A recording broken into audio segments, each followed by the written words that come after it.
சகோதரி மெஹபூபா முஃப்தி அவர்களுடைய பேட்டி ஒளிபரப்பாச்சு. அம்மையார் அவர்களை காஷ்மீரில் இருக்கக்கூடிய ஒரு பத்திரிகையாளர் சந்திப்பில் கலந்து கொண்டாங்க.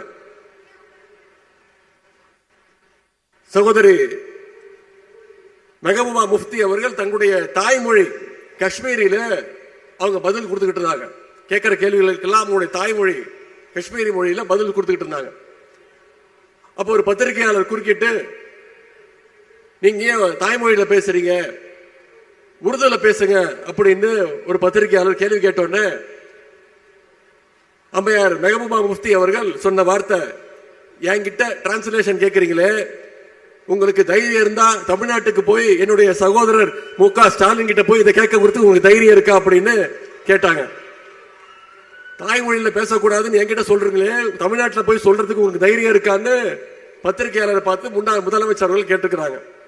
மொழி உரிமை, மாநில உரிமை, பெண் உரிமைன்னு வந்துருச்சுன்னா காஷ்மீர்ல இருக்கவங்க கூட தமிழ்நாட்டில் இருக்கக்கூடிய நம்முடைய முதலமைச்சருடைய பேர் தான் முதல்ல ஞாபகத்துக்கு வரும். அப்படிப்பட்ட தலைவரே நாம பெற்றிருக்கிறோம் இன்னைக்கு.